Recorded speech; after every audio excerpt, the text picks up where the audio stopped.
Dunay gisulti si Jesus dinhi nga usahay murag insulto sa atong tawhanong kultura. Matud pa niya diri, nagpasalamat siya kay gipadayag sa amahan ngadtos mga way kahibalo ang iyang gililong sa mga maalamon o sa mga makinaadmanon. Murag si Jesus, no? Murag makaingon ta nangamong mantingali ni siya kay di ba si Jesus wa man siya ka eskwela. Wa ka eskwela, wa siya grado. Nya ang iya sang gihimong mga kauban niya, una niya mga kauban kasagaran sad mga way grado. Nya karon nagpasalamat siya nga dunay gipadayag sa amahan pinaagi sa iyang divine will o divine power o wisdom na hibaw-an sa mga way grado, mga way kahibalo, pero wa ni niya gipadayag ngadtos mga maalamon o mga makinaadmanon. Nya nagpasalamat si Jesus. Nilingay mong tupad na nakagraduate kag high school. Ana, labaw na gyud makagraduate kag college. Labi na gyud kung naa kay masteral, na kay doktoral, tawgo naman ka nagmakinaadmanon. Ana, labaw na gining pari, mga tulogon ni upat ka kurso ang among nahuman hangtod mi na ordinahan. Labaw na gid ang mga obispo, mga kardinal, labaw na gid ang atong naa sa senado, sa kongreso, atong mga officials gobyerno, tag-as kay nag mga grado. Samot na gid ang mga professors nato sa eskwelahan, tag-as kay na mga grado. Nya doon na di ay mga butang nga ililong sa Ginoo nila. Ug unsa man ning butanga, nganong nagpasalamat man si Jesus niining maong butang. Kay bawo mo unsa ning butanga? Wa mo kay bawo. Kanang butang nga gitawag og divine power. Si Jesus nga way grado, siya ang tinuod nga anak sa Dios. Munang ningon siya, ang akong amahan naghatag kanako sa tanang butang.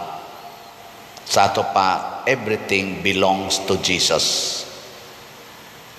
Kinsa ra may hatagan niini sa amahan kadtong mga taong way kahibalo. Kinsa maning way kahibalo, kanang tao nga gustong tudluan, kana bang tao nga moangkon nga wa ko'y mahimo kung dili ko tudluan. In short, mura ba siya bag instrumento lamang, instrumento, galamiton. Muna diri sa atong unang pagbasa sa basahon ni Propeta Isaías, niingon diri nga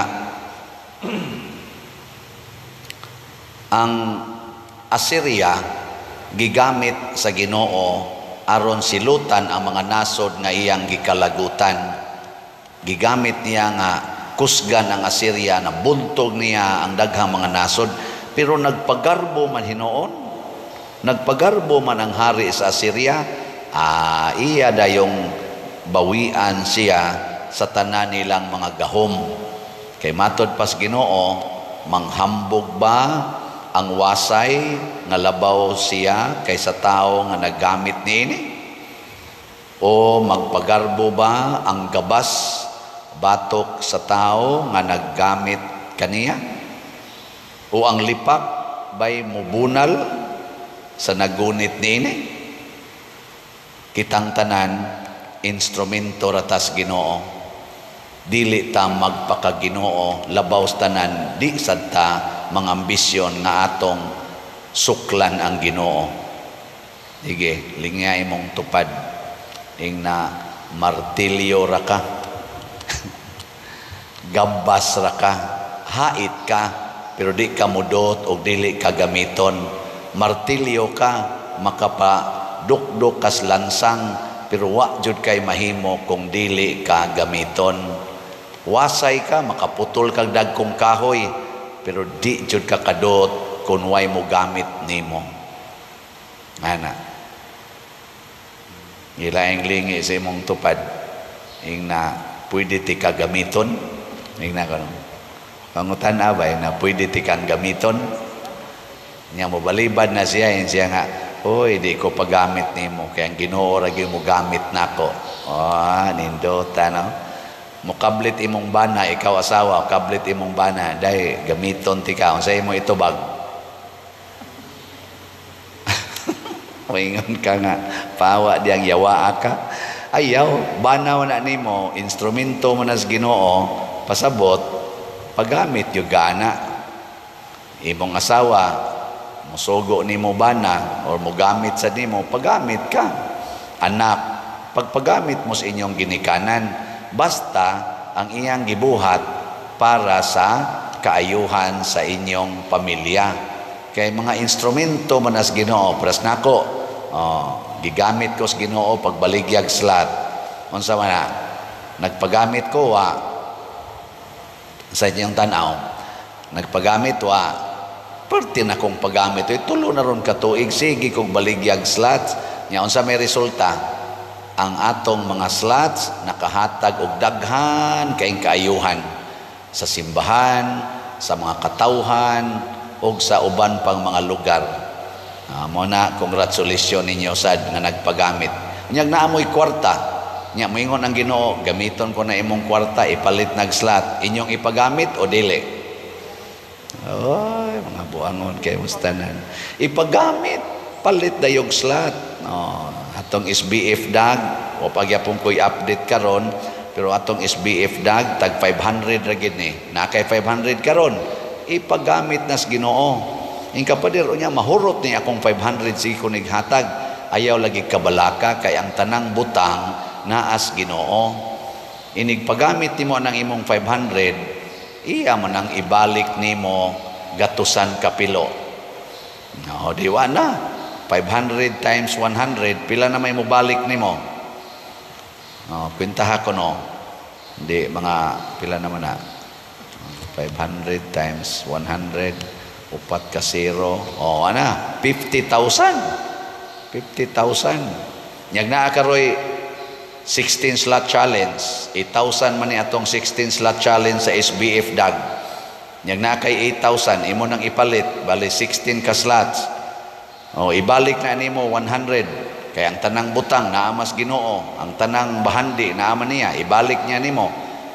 8,000 times 100, pila naman na? Di kadako na, pila na? 800,000. Dako Nya punan pa gid nimo Mother Mary's Healing and Deliverance. Pila man ang Mother Mary's Healing and Deliverance? 1,000. I-times dayog 100. Di, na 100,000 ay mo balik nimo.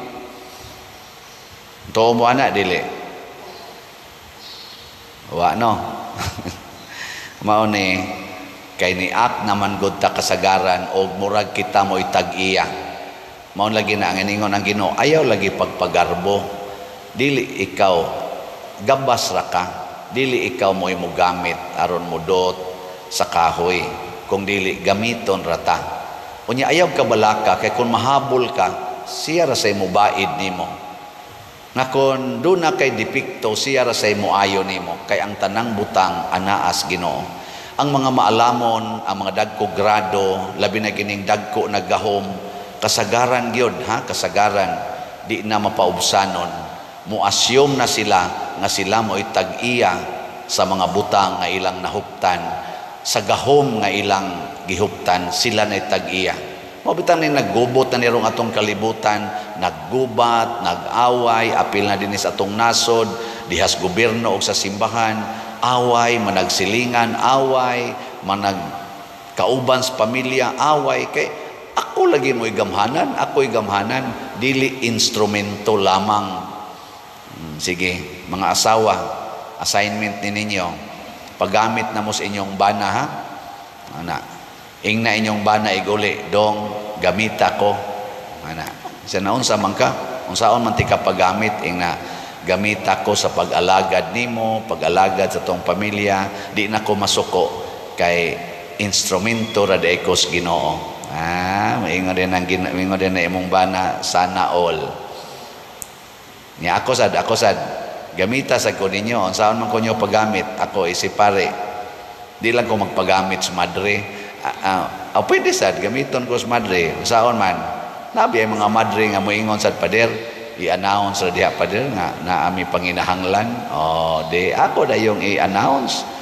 Karon ang gigamit sa Ginoo nako kanig yung pagbaligyag slot aron mahumanig bayad ang ato mga bayronon dinis kumbento o sa kapilinya. Ikaduhang paggamit sa Ginoo nako ang pagsulti unsay sala. Muna di jud ko mohonong pagsulti unsay sala. Dili pasabot nga ako way sala. Makasasala sad ko. Pero akong ipagamit ang akong bakba, ang akong pagkapari, pagsulti ninyo nga kanang sala mao ginay mo banlod natos kaalautan. Kung magpadayon ta anang sala naagyoy kadautan o kalaglagan sa atong kinabuhi. Gusto tang way pagantos, biyai ang sala. Kana ra gyud. Nabitay asawa nga niingon ako, pader, nakasa ko sa akong bana. Ngano man tungod kay sa wap ami maminyo na ako'y uyab-uyab nga foreigner. Kining maong foreigner, father, sige ning hatag na kog kwarta pero wa pa gid mi magkita. Nagplano siya nga magminyo mi. Nya karon pag pandemic kuno nawa ang foreigner, wa na mo kontak niya. Mo to, iyan na lang sang giasyo nga namatay tingali to sa kaning COVID. O nakakita siya lain Filipino. Hangtod yun nga misangko yun nga nagminyo sila. Ni kontak magbalik ang foreigner. Kamo o kamoy anaon saban motubay pa dili nya kay naanad na lagi ang foreigner nga muhatag dayog kwarta di hatag sa dayog kwarta niya kay nagpresyo ang foreigner nga sila pa iya masang gidawat kay naa sa siya panginahanglan di sige nang hatag karon kay muingon namang foreigner nga magkita na ta kay muanha nako diha kay ako na kang pangasawon. Sao naman na ron? O kamo anay natungnan ang zaman o itong purti niyang problemaha. Wa naman siya mo tubag. Wa naman siya mo communicate. Niingon ang foreigner, kay bao na ramag ko sa imong detalye, sa imong address, ikiha tika sa inyong gobyerno kay imo kong giilad. Ipapriso tika. Ala, patay. Sa pader tabangin tao kung siya akong buhaton. Unsa may buhaton big mayo. Nako mo na bunga sa sala. Nganong wa makamutog as tinuod nga niingon man ang Ginoo, that truth will set you free. Nya kay nahigugma man kas imong kaugalingon, nya kwarta sa dang imong gihunahuna nga makaluwas nimo dili Ginoo, mao nang nagpakaron ingnon kang dalaga gyapon ka. Karon nana gidot-dot na kas panghitabo. Ang maing buhaton itugan ang tanan. Itugan.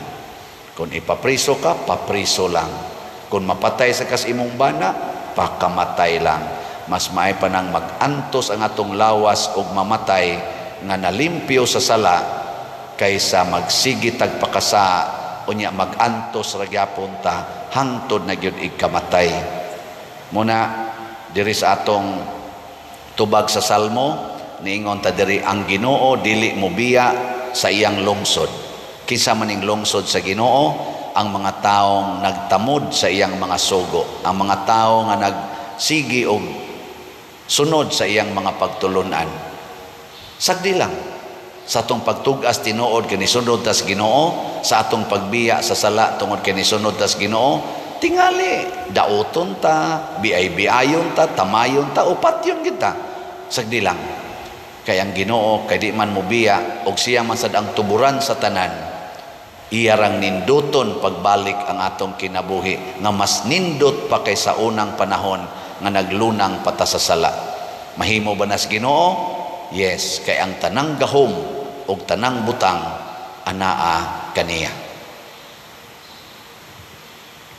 Manindog ta.